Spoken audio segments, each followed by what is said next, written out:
राहुल गांधी जब तक संसद का हिस्सा रहे, राहुल गांधी का माइक बंद करवा दिया जाता रहा और लगातार राहुल गांधी ने इसको लेकर के सबूत दिए, उदाहरण दिए कि कब कब उनका माइक बंद करवाया गया। लेकिन राहुल गांधी को जब बाहर कर दिया गया है तो मल्लिकार्जुन खड़गे, जो कि कांग्रेस के अध्यक्ष भी हैं और कांग्रेस के एलओपी भी हैं, कोई सामान्य सांसद नहीं है, लेकिन मल्लिकार्जुन खड़गे का माइक बंद करवा दिया गया और उसके बाद में मल्लिकार्जुन खड़गे वो आग बबूला हो उठे और उन्होंने कहा कि मेरा अपमान किया गया है, मेरे सेल्फ रिस्पेक्ट को धक्का लगाया गया है और ये इस तरह से अगर चल रहा है तो मैं समझूंगा कि लोकतंत्र खत्म हो चुका है। जगदीप धनखड़ को सीधे तौर पर मल्लिकार्जुन खड़गे ने क्या कहा है, सुनिए जरा।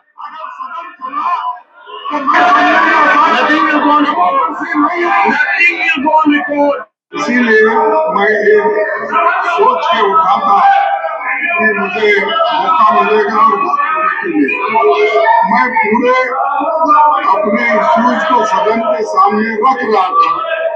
और जब 50 लोग अपना 267 पे दिए थे तो मुझे अगर बोलने का मौका भी नहीं मिला, ठीक है, लेकिन कम से कम जब मैं बोल रहा हूँ मेरा माइक अचानक बंद करना ये मेरा प्रिविलेज है। आप उसका प्रिविलेज को धक्का, मेरा अपमान हुआ है, मेरे रिस्पेक्ट को आपने मेरे सेल्फ रिस्पेक्ट को उन्होंने चैलेंज किया और सरकार के इशारे पे अगर सदन चला तो मैं इसीलिए तो ये संसद के अंदर जो हुआ है, संसद के अंदर जो हुआ है, और मल्लिकार्जुन खड़गे को आपने देखा किस तरह से गुस्से में। मल्लिकार्जुन खड़गे कह रहे कि 50 लोगों ने जब 267 का नोटिस दिया और मुझे बोलने तक का हक नहीं है, मुझे बोलने तक नहीं दिया जा रहा है और ये सीधे तौर पर मेरा जो प्रिविलेज है उसको आप धक्का लगा रहे हैं, मेरे सेल्फ रिस्पेक्ट का आप अपमान कर रहे हैं, मेरा अपमान कर रहे हैं। और अगर ये सदन जो है वो सत्ता के इशारे पर, सरकार के इशारे पर चलता है तो मैं समझूंगा कि लोकतंत्र नहीं है। ये जो है वो सीधे तौर पर मेरा अपमान हुआ है, मेरे सेल्फ रिस्पेक्ट को चैलेंज किया है, ये जो है मल्लिकार्जुन खड़गे ने कहा है। देखिए, मल्लिकार्जुन खड़गे को चिट्ठी भेजी गई, अमित शाह की तरफ से चिट्ठी भेजी जाती है और अमित शाह चिट्ठी भेज करके कहते हैं कि आप आइए और यहां पर चर्चा करते हैं, बातचीत करते हैं। लेकिन देश का गृह मंत्री चिट्ठी लिखता है और उसके बाद में देश का अपोजिशन पार्टी का जो लीडर है, अपोजिशन पार्टी का जो अध्यक्ष है, वो कह रहा है कि मुझे संसद के अंदर बोलने तक नहीं दिया जा रहा है, मेरा सदन के अंदर माइक बंद कर दिया जा रहा है। तो सोचिए देश में क्या चल रहा है, देश में कितना लोकतंत्र बचा है। राहुल गांधी को आपने निशाने पर लिया, चूंकि आपकी लगता था कि राहुल गांधी मोदी को चैलेंज कर सकते हैं, राहुल गांधी मोदी के सामने एक चेहरा बन सकते हैं, तो आपने उनको डिफेम करने के लिए या वो से जो लाइमलाइट है उससे दूर करने के लिए, चलिए ठीक है, अब राजनीतिक पार्टी आपने जो किया। लेकिन अगर इसी तरह से सबके साथ करेंगे कि राहुल गांधी की जगह पर आज कोई और आता है, उसके साथ भी यही, आज इसको बाहर कर देंगे, कल उसको बाहर कर देंगे, फिर उसके साथ में कोई और नया आएगा उसको बाहर कर देंगे, ये लोकतंत्र कैसा हुआ? ये एक सवाल जो है वो बड़ा खड़ा हो रहा है। और मल्लिकार्जुन खड़गे यहां पर जबरदस्त जो है गुस्से में नजर आए। अब इसके बाद में मल्लिकार्जुन खड़गे ने जो बात कही है और कांग्रेस पार्टी की तरफ से जो पूरा बयान निकल करके सामने आया है, अविश्वास प्रस्ताव के ऊपर जो बयान निकल करके सामने आया है, वो मैं आपको बताता हूं। ये कांग्रेस के सांसद हैं गौरव गोगोई, और गौरव गोगोई ने जो है वो अविश्वास प्रस्ताव पेश किया है। क्योंकि ये नॉर्थ ईस्ट से आते हैं, इसलिए कांग्रेस ने कहा कि गौरव गोगोई उम्र में कम है, अनुभव में कम है, लेकिन चूंकि नॉर्थ ईस्ट से आते हैं इसलिए कि मणिपुर के लोगों को लगे कि हमारे लोगों ने जो है वो अविश्वास प्रस्ताव रखा है, इसलिए इनको मौका दिया गया कि आप अविश्वास प्रस्ताव को रखें। वरना मल्लिकार्जुन खड़गे रख सकते थे और कोई रख सकता था, लेकिन इनको मौका दिया गया। अब देखिए, इन्होंने कहा कि अविश्वास प्रस्ताव इंडिया गठबंधन का सिद्धांत है, हम ये संदेश देना चाहते हैं कि हम मुश्किल समय में मणिपुर के लोगों के साथ खड़े हैं और मणिपुर के लोगों के घाव पर मरहम लगाने का काम हम करेंगे। ये बात इन्होंने कही है। कांग्रेस पार्टी ने अविश्वास प्रस्ताव को लेकर के एक बड़ा जो है वो यहाँ पर बयान में आपको दिखा रहा हूं, एक बड़ा बयान जो है यहाँ पर दिया है। और कांग्रेस पार्टी कह रही है कि आपको पता है कि हमारे देश का एक राज्य मणिपुर 3 महीने से जल रहा है, हमारे देश के लोग असहनीय पीड़ा से जूझ रहे हैं। पिछले दिनों मणिपुर से आए भयावह वीडियो ने देश के लोगों के मन पर जो गहरा घाव किया है वो ताउम्र रहने वाला है। इस पीड़ा की, इस जख्म की बात सदन में करना इंडिया यही चाहता है, लेकिन प्रधानमंत्री मोदी अपने अहंकार में चूर मणिपुर पर बोलना नहीं चाहते हैं। वो हमेशा अपनी जिम्मेदारियों से भाग रहे हैं, अपने कर्तव्यों से भाग रहे हैं, अपने जवाबदेही उन्हें जवाबदेह करने की नीयत से यह अविश्वास प्रस्ताव लाया गया है। ये कांग्रेस पार्टी ने स्पष्ट किया कि वह अविश्वास प्रस्ताव क्यों लेकर के आ रहे हैं, ताकि देश के एक हिस्से के बारे में बात करने के लिए उन्हें बाध्य हो, ताकि वो बताएं कि मणिपुर जलता रहा और वो चुप क्यों रहे, चुनाव प्रचार क्यों करते रहे। वे यह सदन के आंकड़ों से कहीं ऊपर इस देश की आत्मा को जीवित रखने के लिए लाया गया अविश्वास प्रस्ताव है। मोदी जी, ये लोकतंत्र राजतंत्र नहीं है। आपका अहंकार टूटेगा और आपको मणिपुर पर बोलना ही होगा, चर्चा करानी ही होगी। आपका इस बार आपकी मनमर्जी जिम्मेदारियां, आप अपनी जिम्मेदारियों से नहीं भाग सकते हैं। ये कांग्रेस पार्टी का पूरा जो है अविश्वास प्रस्ताव के ऊपर अपना स्टैंड उन्होंने क्लियर किया है कि अविश्वास प्रस्ताव क्यों लेकर के आए। कांग्रेस पार्टी कह रही कि हम आंकड़े में, यह आंकड़े से ऊपर है।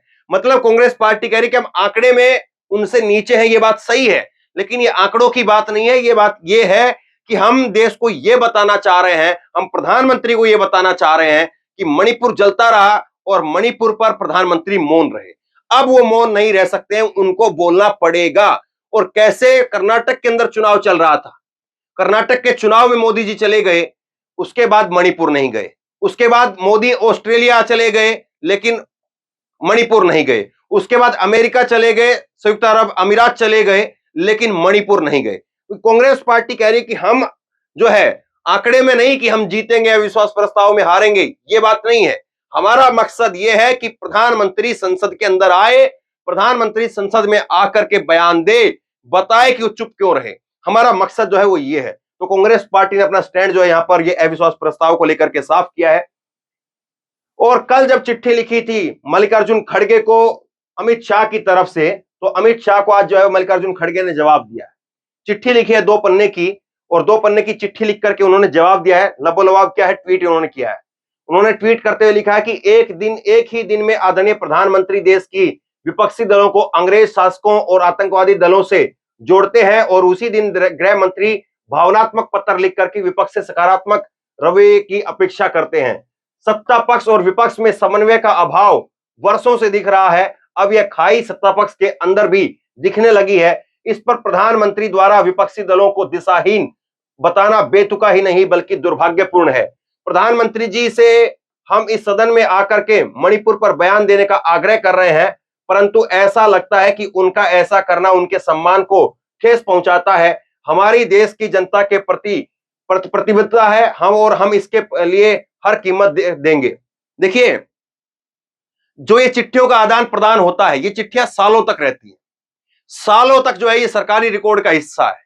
कल जब अमित शाह ने चिट्ठी भेजी तो अमित शाह ने बड़ी लच्छेदार बातें की कि लोकतंत्र चलना चाहिए, संसद जो है चलना चाहिए, संसद चलेगा तो लोकतंत्र मजबूत होता है, बहस होती है, ये होता है, एक बड़ी भावनात्मक अपील की।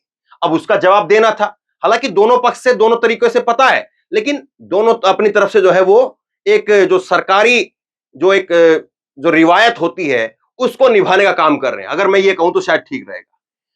अमित शाह ने चिट्ठी लिखी और अमित शाह की चिट्ठी के बाद में जो है वो उसका जवाब जो है देना ही देना था। उसका जवाब दिया मल्लिकार्जुन खड़गे ने, और मल्लिकार्जुन खड़गे कहते हैं कि आप तो एक तरफ जो है वो कह रहे हैं कि विपक्ष जो है वो आए, विपक्ष आकर के चर्चा करे, लोकतंत्र में चर्चा जरूरी है, और उसी दिन जो है जिस दिन आप मेरे को ये चिट्ठी लिख रहे हैं उसी दिन जो है वो देश के प्रधानमंत्री हमको क्या कह रहे हैं, हमको आतंकवादी संगठन के रूप में बता रहे हैं, हमको जो है वो अंग्रेज शासकों के रूप में बता रहे हैं। ये रवैया होता है सरकार चलाने का।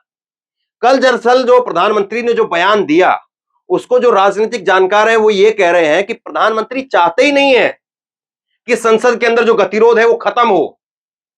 किसी तरीके से भी वो उकसाना, या कुछ जो राजनीतिक विश्लेषक है उन्होंने तो यहां तक भी कह दिया कि नरेंद्र मोदी जो है वो आग में घी डालने का काम कर रहे हैं।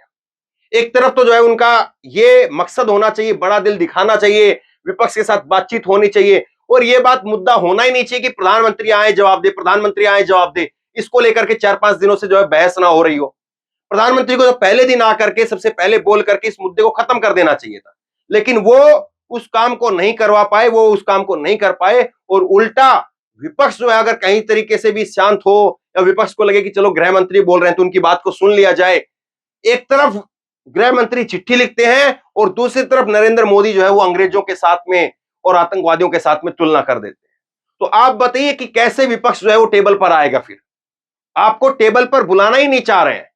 आप तो चाहते हैं कि हां, हम जो है चिट्ठी लिख करके ये कह दे कि गोदी मीडिया के जरिए देखिए सरकार तो तैयार है, सरकार तो चर्चा करवाना चाह रही है, खुद गृह मंत्री चिट्ठी लिख रहे हैं, लेकिन दूसरी तरफ आपके खुद जो है प्रधानमंत्री जो कि नेता सदन है, नेता सदन जो है अपने विपक्ष को अगर अंग्रेजों के साथ में और आतंकवादियों के साथ में तुलना करेगा तो विपक्ष से वो क्या उम्मीद करता है? क्या विपक्ष फिर जो है आकर के कोई सकारात्मक रवैया दिखाएगा? ये सारा जो है वो लबोलबाब मल्लिकार्जुन खड़गे ने कहा है।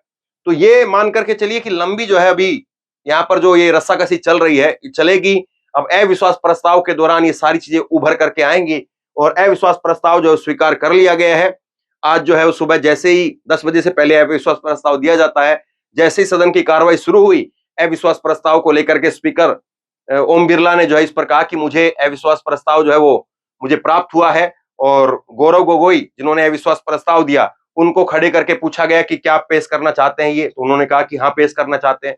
उसके बाद में जो तमाम एक जो प्रक्रिया है कि आप बताइए कितने लोग जो हैं देश की संसद के अंदर, कितने लोग इस अविश्वास प्रस्ताव का समर्थन करते हैं कि हाँ ये अविश्वास प्रस्ताव लाया जाए। उसके बाद में सोनिया गांधी, तमाम वहां पर जितने भी लीडर थे कांग्रेस पार्टी के या विपक्ष के, वो सब लोग खड़े हो गए। तो 50 जैसे ही सांसद वहां पर खड़े हुए, 50 की जैसे ही संख्या वहां पर मिली, लोकसभा स्पीकर ने उस पर जो है वो सरकारी अपनी मोहर लगा दी और उन्होंने कहा कि मैं तैयार हूं और मैं दोनों दलों के नेताओं से बात करूंगा कि अविश्वास प्रस्ताव पर चर्चा कब से शुरू की जाए।